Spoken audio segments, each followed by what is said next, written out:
Dans une petite ville de Floride, un jeune homme vulnérable est porté disparu. Une jeune adolescente ne revient pas après son rendez-vous et un mystérieux sniper tire au cœur de la nuit. C'est pas vrai. Oh non.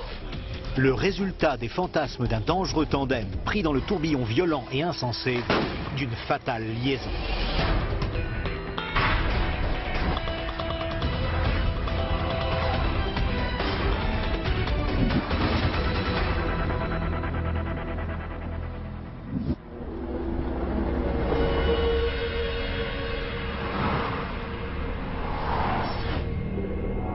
La petite ville de Pace, dans la péninsule de la Floride, jouit d'un passé trouble. Malgré la beauté de ses paysages, elle a été le théâtre d'une horreur défiant l'imagination. Les ouragans ont généré chaos et destruction.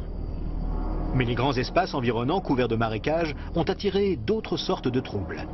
Des tueurs viennent y dissimuler leurs crimes dans l'immensité de la nature. Ce lieu a toujours attiré des gens peu recommandables. C'est un bon endroit pour dissimuler des corps. Justin, il est temps de se lever, fiston.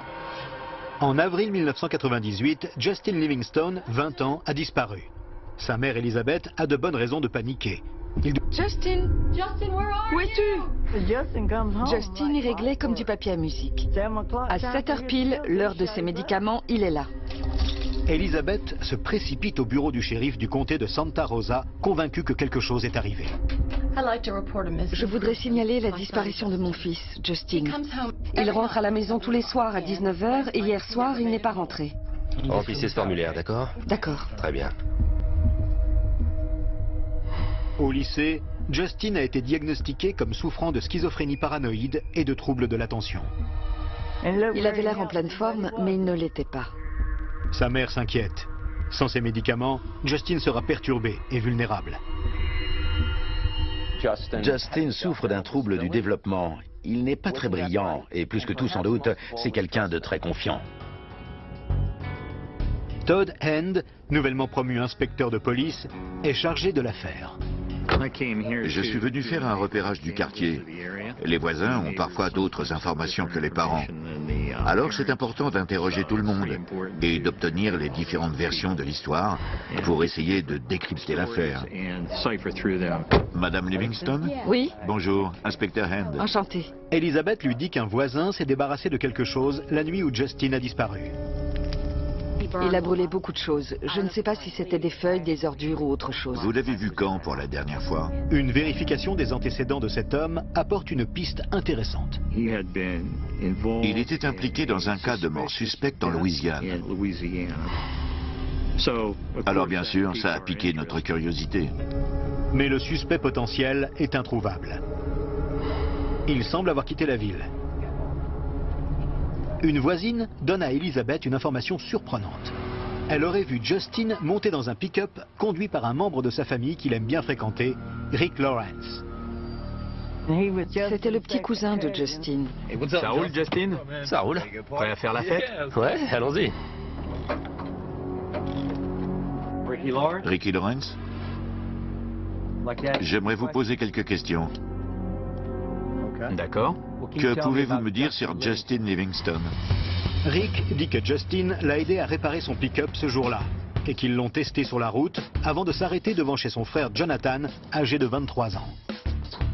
Ça va, John? Asseyez-vous. On va regarder un film. Rick dit que le meilleur ami de Jonathan, Jeremiah Rogers, 21 ans, était également là. Ils m'ont donné toute une liste de personnes que je pourrais interroger. Je resterai volontiers, les gars, mais faut que je rentre. Tu pars? Ouais, bonne soirée.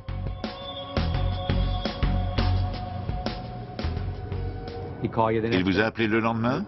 Non, je lui ai pas reparlé depuis. Il s'est passé quelque chose d'anormal? J'en sais pas plus.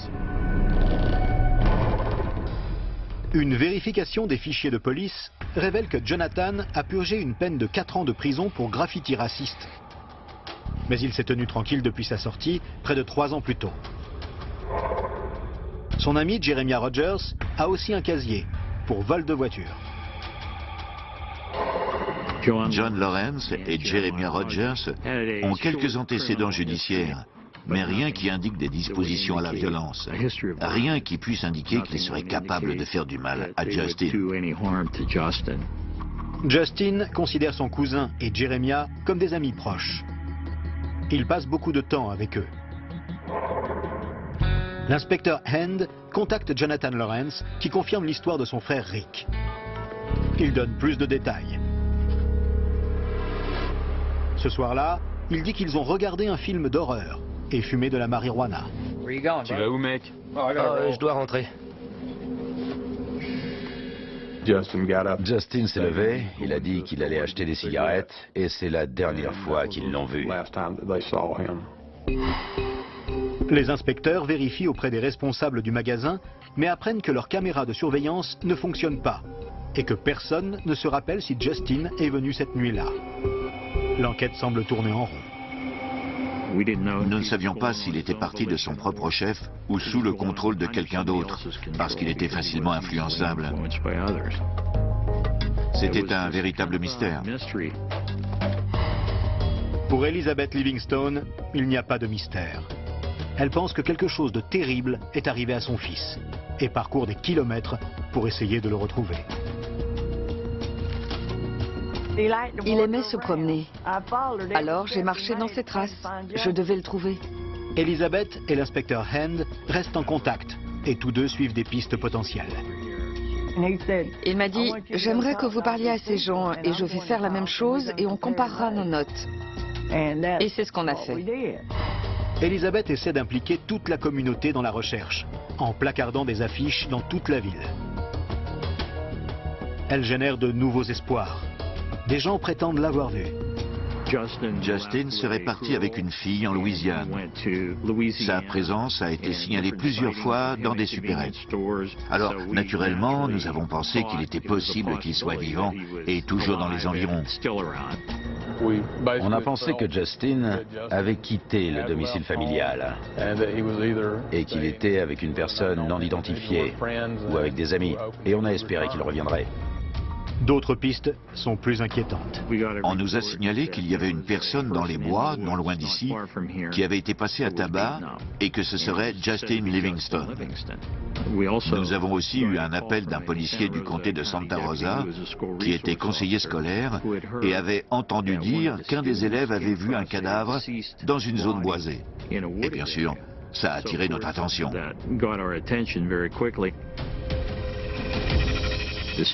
L'élève nous a conduits à l'endroit où se disait avoir vu le corps à l'origine. Nous avons fouillé tout le périmètre. Nous n'avons rien trouvé de cet ordre. La police ne comprend pas ce qui se passe. Est-ce un canular? Sont-ils au mauvais endroit? Ou est-ce que c'est autre chose? Les affiches placardées par Elizabeth indiquent que Justin a disparu après avoir rendu visite à Jonathan Lawrence et Jeremiah Rogers. Quand ils l'apprennent, ça se passe mal. Elisabeth? C'est quoi ça, hein? Ces affiches impliquent que Rogers et Lawrence ont quelque chose à voir avec la disparition de Justin. Et ils sont furieux. Nous n'avons rien à faire là-dessus. Ils vont penser qu'on a quelque chose à voir avec ça. Vous êtes les deux derniers à l'avoir vu. Débrouillez-vous. Retire-les. C'était grossier vis-à-vis de moi. Et j'étais très en colère. Et là, j'ai commencé à avoir des soupçons.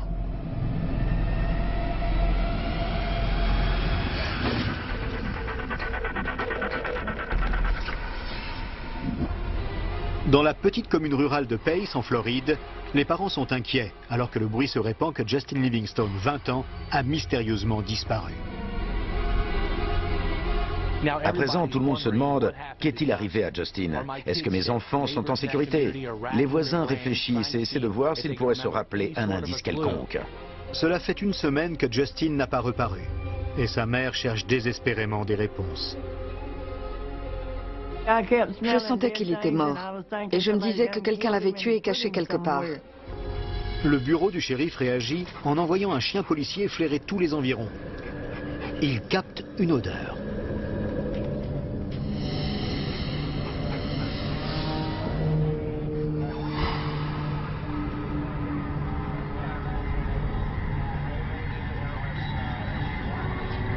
La mère de Justin redoute ce moment. C'est ce qu'elle craint depuis le premier jour, que quelqu'un ait fait quelque chose à son fils. Même pour quelqu'un d'inexpérimenté, il est vite évident qu'il s'agit d'ossements de petits animaux. Nous n'avons pas trouvé de traces de restes humains. C'est une fausse piste. Mais l'inspecteur Hand réconforte Elizabeth. Todd Hand m'a dit « Je suis là pour trouver Justin et mon travail ne sera pas fini tant qu'on ne l'aura pas trouvé. » On pouvait toujours espérer qu'il était vivant quelque part. Les enquêteurs ont toujours 4... Ils doivent toujours découvrir où se trouve l'homme suspect qui faisait un feu et serait impliqué dans un meurtre en Louisiane. Ensuite, vous avez Ricky et Jonathan Lawrence et Jeremiah Rogers qui ont admis avoir été avec Justin quelques heures avant sa disparition. Elizabeth, c'est quoi ça, hein? Curieusement, Jonathan et Jeremiah s'en prennent à Elizabeth qui a mentionné ce fait dans son avis de disparition. L'inspecteur Hand creuse davantage dans leur passé et ses soupçons grandissent. Jeremiah Rogers a eu une vie difficile. Il a été élevé par sa mère, qui s'est suicidée, et il a été séparé de son père. Téméraire, mais très charismatique, Rogers est capable de se sortir d'affaire par la séduction la plupart du temps. Jeremiah était un escroc. Il était très fort pour convaincre les gens de faire des choses à son profit. C'était un beau parleur. À 16 ans, il est emprisonné pour vol de voiture et commence à montrer des signes de fragilité mentale. Le bureau de l'exécution des peines l'envoie dans un établissement spécialisé à Chattahoochee, en Floride. C'est l'hôpital public pour les fous criminels. Les médecins observent qu'il est menteur, imprévisible et que c'est un manipulateur patenté. Jeremiah présentait les caractéristiques d'un sociopathe ou de quelqu'un souffrant d'une forme de psychopathie.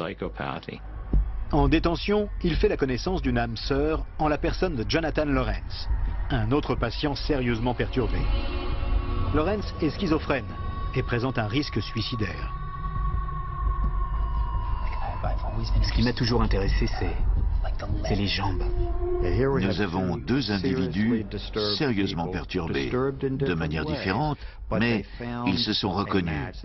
Ils ont trouvé un partenaire l'un dans l'autre. Les jambes, c'est ce que je préfère. Une partie des jambes. Tout ça, c'est une question de contrôle. Jonathan Lawrence a une enfance perturbée, soumise à la violence. J'ai ce fantasme. Cette idée de tuer quelqu'un. T'as déjà pensé à ça? Il y a eu beaucoup de morts violentes, de meurtres dans la famille, au fil des générations. À 4 ans, Jonathan a un accident de voiture dont il sortira avec une lésion cérébrale. À 11 ans, il y a d'autres problèmes. Son père est condamné à 4 ans de prison. Il a molesté la demi-sœur de Jonathan. Puis, la maison familiale brûle entièrement. Mais le plus grand traumatisme est encore à venir. Regardez un peu cette arme que j'ai eue. Ouais. Où t'as eu ça, mec? Dans la rue. Regarde ça, frangin. Un soir, Jonathan, âgé alors de 15 ans, et son grand frère Wesley sont à la maison avec des amis. Hey, vous avez déjà joué à la roulette version Mississippi? Wesley a joué avec l'arme avec d'autres jeunes. Prends le fusil, allez.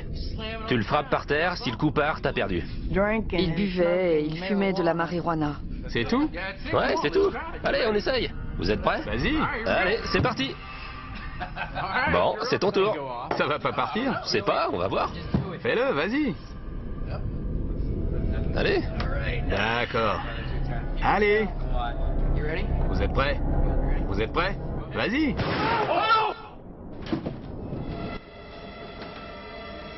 Et le coup est parti, par accident. Wesley meurt sur le coup d'une balle dans la tête.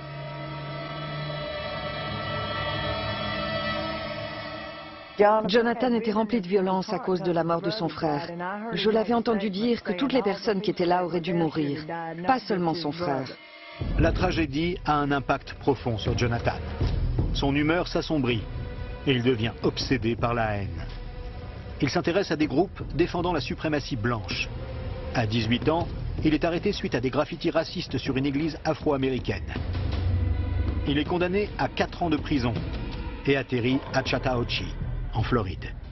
Là, il rencontre Jeremiah Rogers qui partage ses pensées, centrées autour d'une sombre fascination pour la mort. Il se trouve des affinités communes. Mais en même temps, ce n'est pas le genre d'amitié comme on peut voir à la télévision. Ce n'était pas de cet ordre. Il y avait visiblement un élément de bizarrerie, d'étrangeté. 3 semaines après la disparition de Justin, l'inspecteur Hand persuade Jonathan Lawrence de venir au commissariat avec lui pour se soumettre à un détecteur de mensonges basé sur l'analyse vocale. Cela devrait permettre de déterminer s'il est sincère. Vous savez où est Justin? Non. Vous me dites la vérité? Tout à fait, oui. C'est vrai. Les résultats de l'analyse vocale tombent. Jonathan Lawrence est sincère. Jonathan Lawrence est tiré d'affaire, pour l'instant. Pendant ce temps, en ville, Jeremiah Rogers flirte avec l'employé d'une supérette. Tu sais ce que je vais te demander? Sors avec moi. Je ne peux pas. C'est juste que je te connais à peine. Où est le mal? Jennifer Robinson, 18 ans, en dernière année de lycée, tombe sous son charme et accepte de le revoir. Ce serait bien, t'es d'accord? D'accord, très bien. Ouais? D'accord, oui. Super. Elle regardait le monde avec espoir et envie, et elle voit arriver Jeremiah dans le magasin. Elle n'a pas de coup de foudre, mais elle se dit, voilà l'occasion de flirter, et elle est ravie de sortir avec lui. Il est mignon.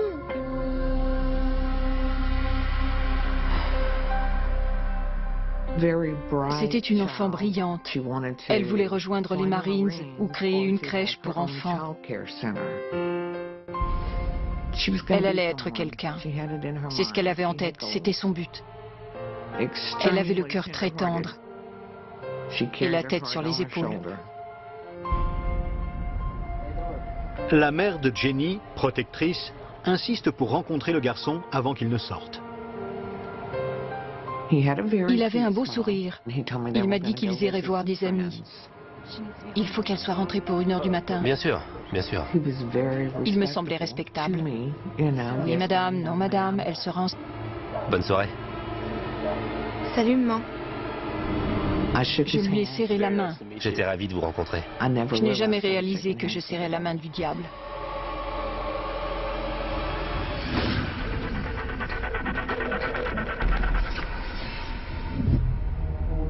Deux semaines après la disparition de Justin Livingstone, le suspect Jeremiah Rogers vient chercher Jenny Robinson, 18 ans, pour leur premier rendez-vous. Il lui réserve une surprise.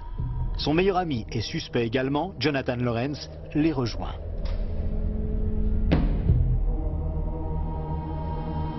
Il quitte la ville pour arriver dans un endroit reculé près de l'un des nombreux marécages du coin.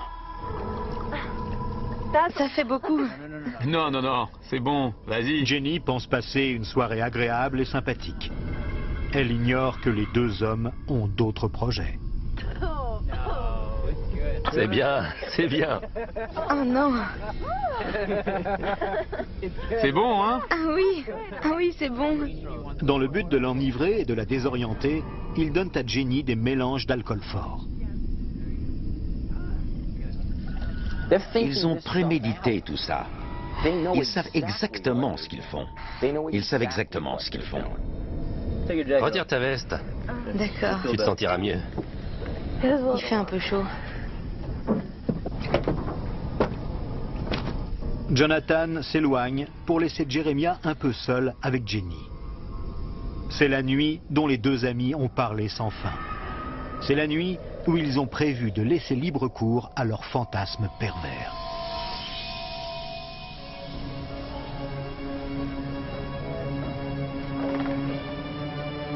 Vous vous amusez bien? Quand Jonathan revient, il est évident que Jenny est sous l'emprise de l'alcool. Mais lui et Jeremiah ne sont pas sûrs que ce soit le bon moment pour passer à l'étape suivante.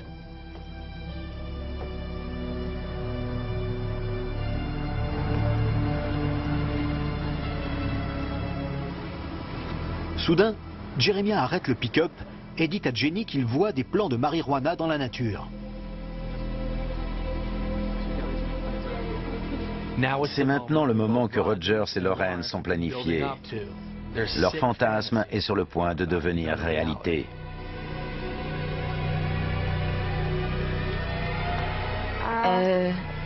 Je ne vois rien.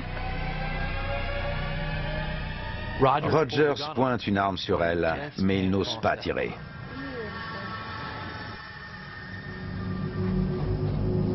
Je pense qu'on est au mauvais endroit. Quoi? Ouais. D'accord, Viens, retournons au pick-up. On le trouvera. d'accord.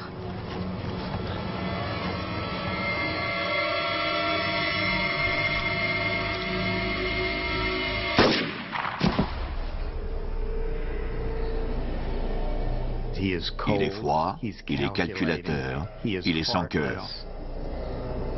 Ce qui est en jeu pour Jeremiah, c'est de pouvoir avoir un droit de vie et de mort sur quelqu'un. Il aime ça. Il a aimé tuer. Jenny est morte. Mais ces tueurs sont loin d'en avoir fini avec leur proie. Rien ne peut les empêcher d'assouvir leurs fantasmes dépravés, allant du cannibalisme aux expérimentations médicales. Ils immortalisent chaque instant par des photographies.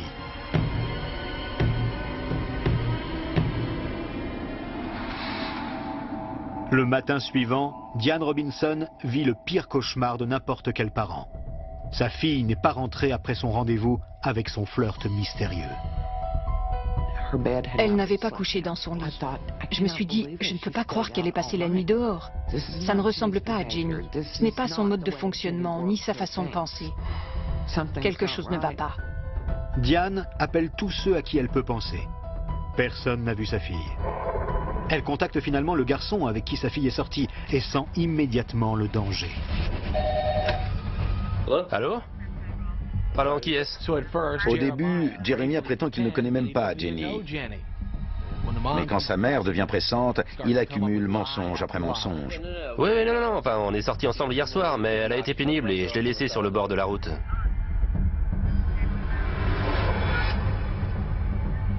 Désolé, madame, mais je suis pas responsable de votre fille. Vous savez, quand le garçon vient chez vous, vous rencontre, vous serre la main et promet de veiller sur votre fille, et que le jour d'après, alors que personne ne l'a vue, il dit « Madame, je ne suis pas responsable de votre fille », vous savez qu'il a fait quelque chose. J'ai pensé qu'il avait abusé d'elle, qu'il l'avait battue et abandonnée quelque part, et qu'il fallait que je la trouve. Police, j'écoute. Mon appel suivant a été pour le bureau du shérif de Santa Rosa. On arrive tout de suite. Diane est furieuse. Pendant qu'elle attend l'arrivée des policiers, elle appelle quelques amis pour obtenir des réponses concernant Jeremiah Rogers. Tu veux voir un truc dingue? Pendant ce temps, Rogers montre à son frère Elijah une collection perturbante de photos, trophées d'une nuit de carnage.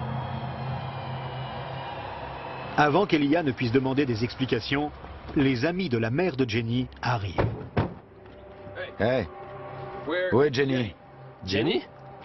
Je sais que t'as quelque chose à voir là-dedans. Elle est où? Et semble prête à tout pour faire parler Rogers. Reculez, reculez! Son frère panique et sort une arme. Réponse, À reculez! ce moment-là, Jeremiah est monté dans sa voiture et il est parti. Une course-poursuite s'engage, jusqu'à ce que les amis de Diane perdent la trace de Rogers.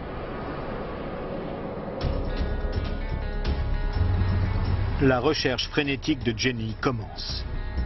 Il y avait des gens en voiture partout, sillonnant le coin, à Milton, à Pace, Pensacola, pour la chercher, pour coller des avis de recherche, fouiller les criques et les rivières et les routes, interrogeant, traquant. C'était le chaos total. Vous êtes sur le bord de votre siège et vous priez pour obtenir une information. Vous attendez qu'on vous dise quelque chose et ça n'arrive jamais.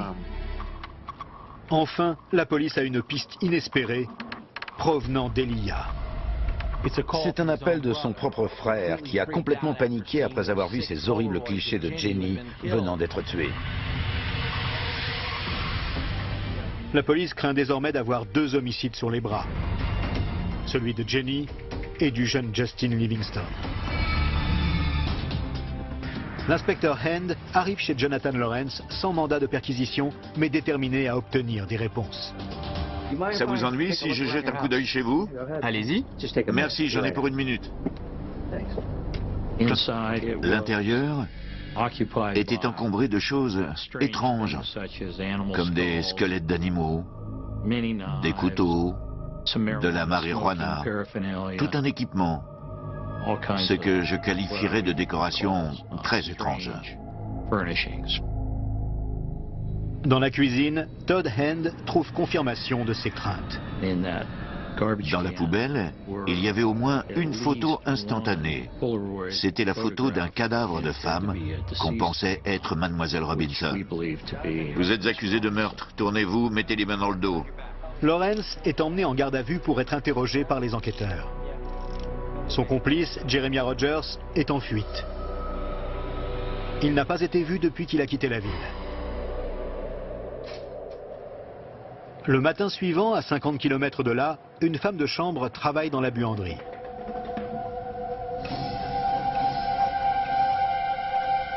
Hé, les clés.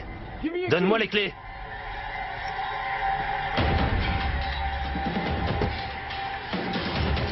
Elle raconte son calvaire à la police. Et les enquêteurs se mettent en urgence à rechercher sa voiture volée. Je pense que la reste blessée, la femme de chambre, et qu'il n'avait rien prémédité. Il l'a fait sur un coup de tête, et il ne l'avait pas vraiment planifié.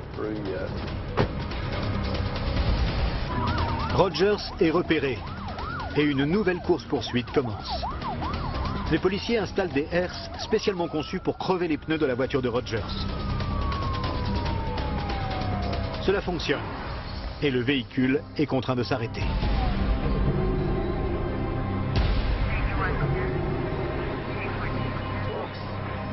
Reculez ou je tire.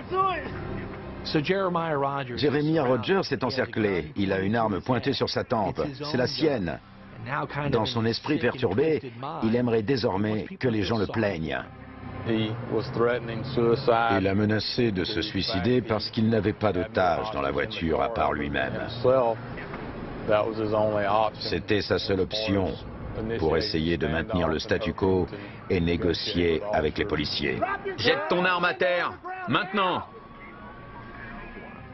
Rogers lance par la fenêtre les photos du corps martyrisé de Jennifer, une par une. C'est un moment très intéressant. C'est un escroc et un charmeur, et il sait à merveille lire et manipuler son public. Et il les conduit à le regarder d'une certaine façon, de manière parce qu'il sait qu'ils ne veulent pas qu'il se tue. N'avancez pas! Jeremiah Rogers est-il prêt à appuyer sur la détente et à emporter ses macabres secrets dans la tombe, ou tentera-t-il de regagner sa liberté à la force des armes?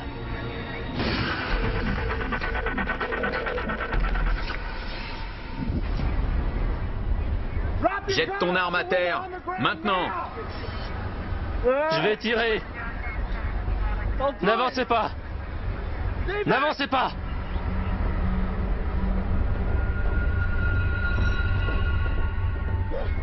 Après une course-poursuite, Jeremiah Rogers, soupçonné de meurtre, est encerclé par les forces de l'ordre. Pendant 5 heures. Il menace de se tuer, mais n'a pas le courage de le faire. Écoutez-moi, jetez cette arme loin de vous, hors d'atteinte. Quand je vous le dirai, jetez cette arme. Tout de suite. Il accepte enfin de se rendre.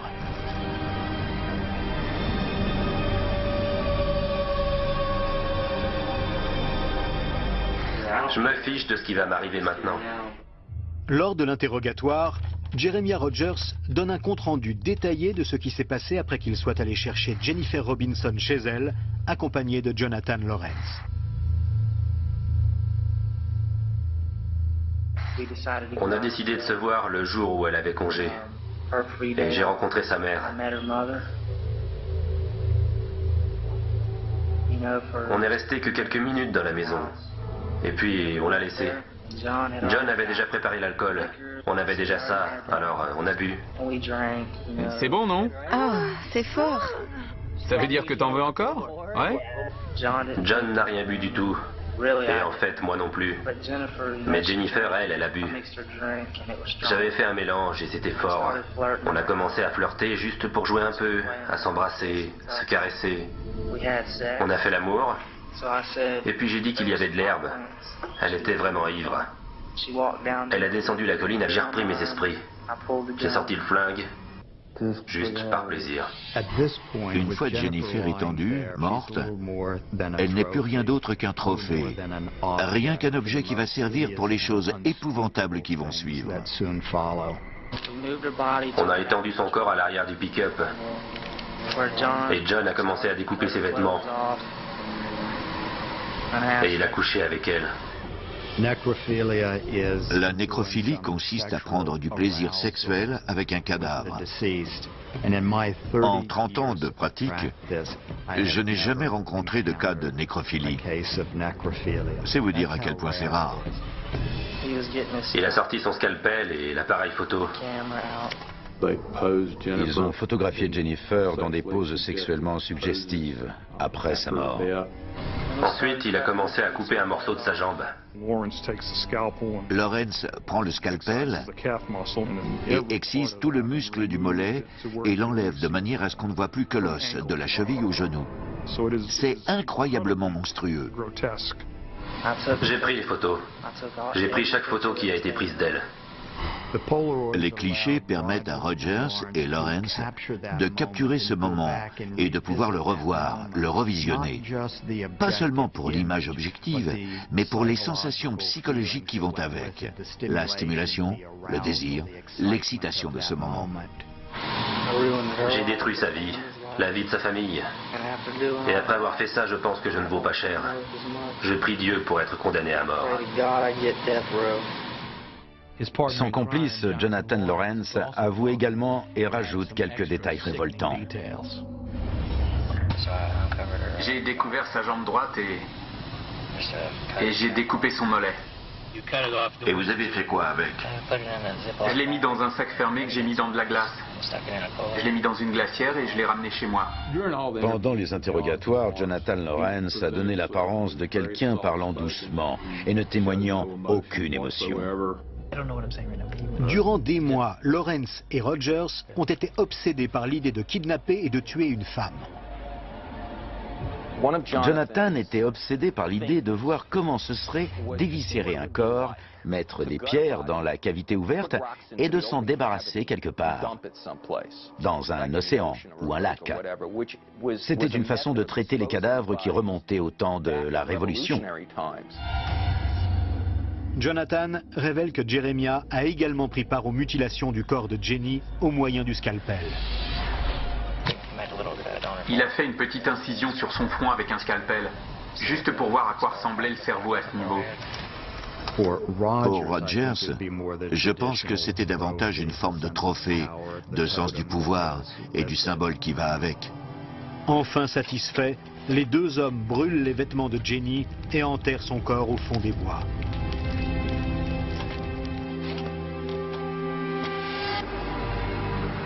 Une fois chez lui, Jonathan met le muscle de la jambe de Jenny dans son congélateur où les enquêteurs le retrouvent. Il prévoyait de le découper et ensuite il comptait le manger. Il y avait plus qu'une intention de cannibalisme ici. Il avait des livres sur le sujet. Il y avait des textes écrits sur le goût de la chair humaine, sur comment la prélever, comment la cuisiner. Et cela semble avoir été l'un des intérêts les plus pervers de Lawrence.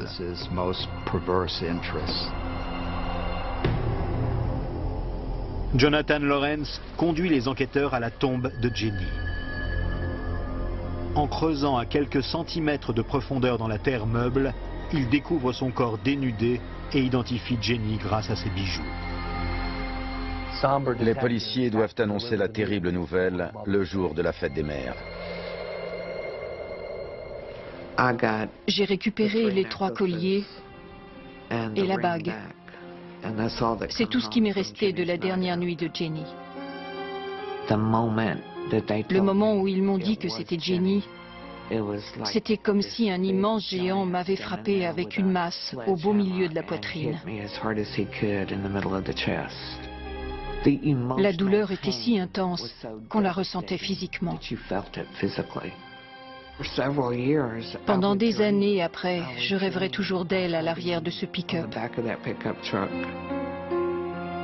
Je rêverai d'elle qui me regarde droit dans les yeux et me dit « Maman, ils me font du mal. Maman, je t'en prie, fais-les cesser. »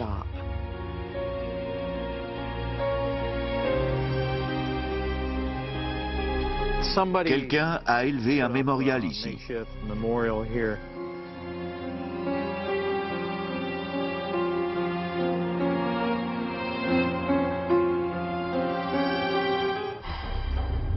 Elizabeth Livingstone prie toujours pour obtenir des nouvelles, vues la dernière fois en compagnie du duo meurtrier. Jonathan Lawrence a été sincère concernant son rôle dans le meurtre de Jenny, mais maintient encore qu'il ne sait rien de la disparition de Justin. Et qu'est-ce que vous savez sur Justin? Il est toujours porté disparu et je sais pas où il est. Vous avez quelque chose à voir dans sa disparition? Non. Bien. Je vais terminer l'interrogatoire pour cette fois. Cependant, Jeremiah Rogers se confesse. Il se livrait beaucoup. Il se vantait aussi. D'après Jeremiah Rogers, Justin était ennuyeux. C'était suffisant pour que lui et son ami montent un plan pervers. Justin est venu regarder un film et Lawrence a donné le signal à Rogers.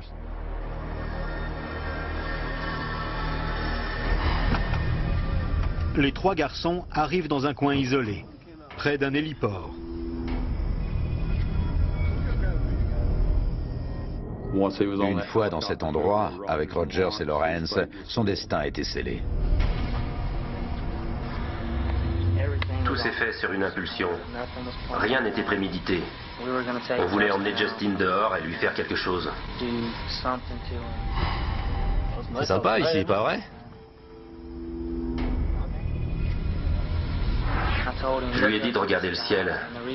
La raison pour laquelle je lui ai dit de regarder en l'air, c'est que ce serait plus facile pour le frapper. Je vais chercher une bière. Vous en voulez une? Non, ça va. J'ai pas pu le faire cette fois. Mais j'aurais eu l'impression d'être un lâche si je l'avais pas fait. Alors j'ai sorti mon couteau. Je me suis tourné et j'ai essayé de frapper Justin à la poitrine. Mais le couteau n'est pas entré assez profond. J'ai juste touché son sternum et ça l'a projeté à terre. Après que Justin a été poignardé, il essaye de se relever et de partir. À cet instant, Rogers et Lawrence ont la possibilité de reconsidérer leurs actes, mais ils ne le font pas. J'ai dit à Justin de rester à terre et de se mettre face contre terre. Et j'ai dit à John de me donner son autre couteau.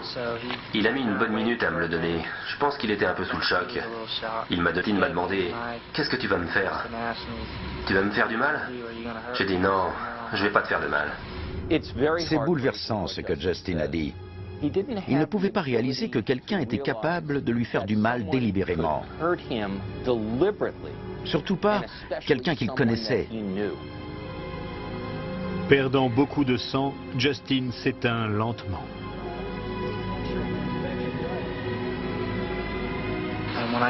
Quand j'en ai retrouvé le courage, je l'ai frappé entre les omoplates.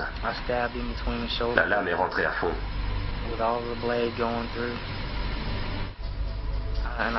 J'ai laissé le couteau pendant un instant. Il a essayé de se relever et il s'est redressé sur ses mains et ses genoux. Alors je me suis redressé aussi et j'ai reculé un peu, toujours avec mes mains sur le couteau. Et je lui ai dit « Justin, allonge-toi ». Quand il s'est rallongé, j'ai retiré le couteau. Je me suis détourné de lui et j'ai jeté le couteau.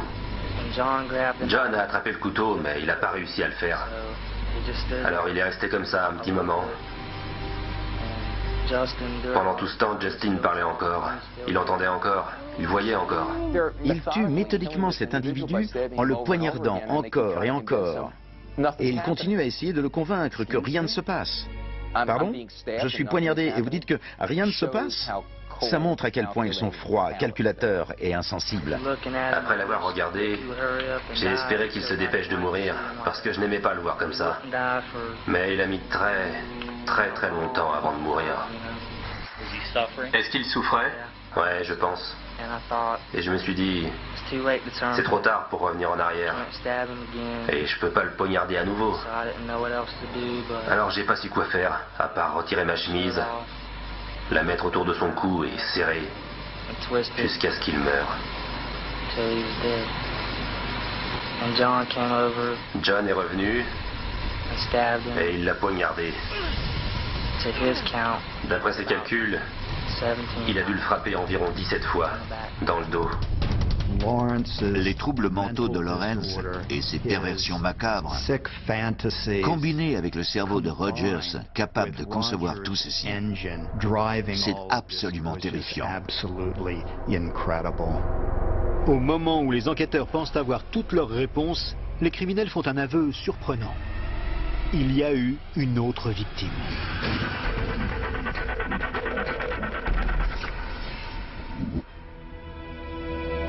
L'après-midi du 11 mai 1998, un mois après la disparition de Justin Livingstone, Jeremiah Rogers conduit les policiers à l'endroit où il repose. Une tombe creusée superficiellement par lui et son complice Jonathan Lawrence. Justin s'est étouffé dans son propre sang. Il a saigné à mort. Ça n'a pas été rapide du tout.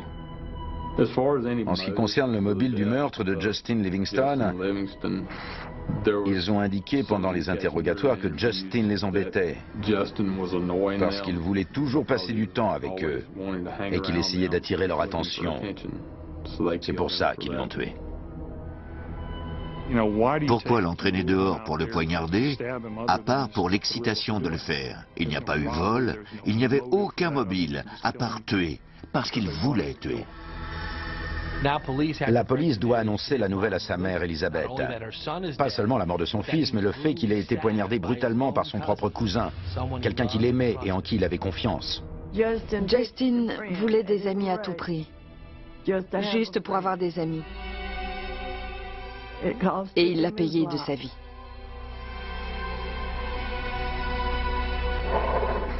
C'est particulier.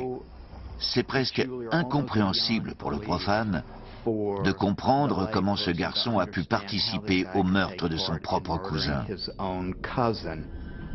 Mais j'ignore si Lawrence avait un sens de la famille, comme les gens en ont d'habitude. Ce n'était peut-être pas un obstacle infranchissable, comme ça l'aurait été pour quelqu'un de normal. Après avoir avoué les deux horribles meurtres, Jonathan Lawrence révèle qu'ils ont une autre victime à leur actif. 2 semaines plus tôt, ils veulent voir s'ils seront vraiment capables de tuer des gens. Ils sillonnent Pace, en Floride, en quête d'une cible possible. Leighton Smitherman, 62 ans, regarde la télé avec sa femme.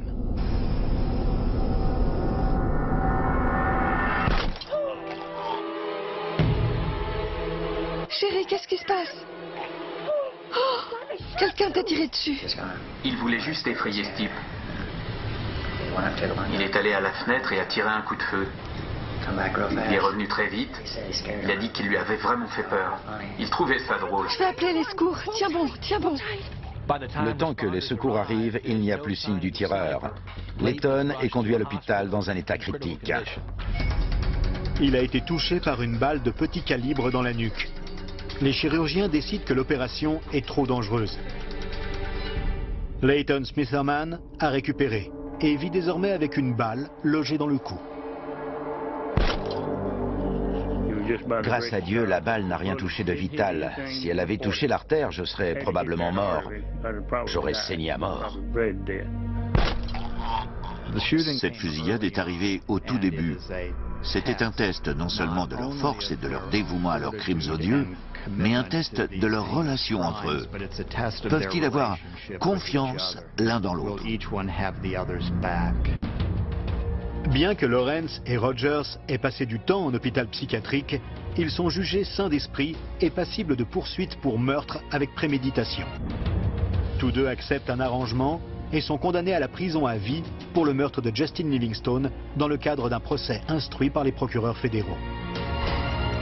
Lawrence et Rogers plaident également coupables du meurtre de Jennifer Robinson et du viol de son cadavre. Mais cette fois, il n'y a pas de pitié. Ils sont condamnés à mort. Le meurtre de Jennifer Robinson était clairement prémédité. En Floride, on parle de meurtre de sang-froid. On peut se demander pourquoi Rogers aurait voulu tuer quelqu'un à qui il plaisait. Je pense que la réponse tient pour l'essentiel dans le fait qu'elle n'était pas vraiment une personne pour lui. Elle était un objet, un moyen pour lui d'accomplir ce qu'il désirait. Ce n'était pas une vraie relation. Rogers veut renoncer à ce pourvoir en appel et en finir une bonne fois pour toutes. Quand la date de l'exécution arrivera, la mère de Jennifer dit qu'elle sera là pour le regarder mourir. Ils ont tué Jennifer. Ils ont pris sa vie. Je pense sans cesse à Jennifer. Je pense à ce qu'elle aurait pu être. Ils savaient ce qu'ils faisaient. Ils n'étaient pas fous. Ils étaient juste effroyablement mauvais. Ces meurtres étaient sinistres, perturbants et continuent à hanter cette communauté. Vous aviez du cannibalisme, de la nécrophilie et 2 jeunes et innocentes victimes conduites à la mort par un tandem diabolique. Beaucoup d'histoires sombres dans l'oubli avec le temps, mais pas celle-là. La mère de Justin dit qu'elle sent toujours la présence de son fils à ses côtés. Je lui ai dit qu'un jour, bientôt, je le rejoindrai. J'y compte bien. Ouais.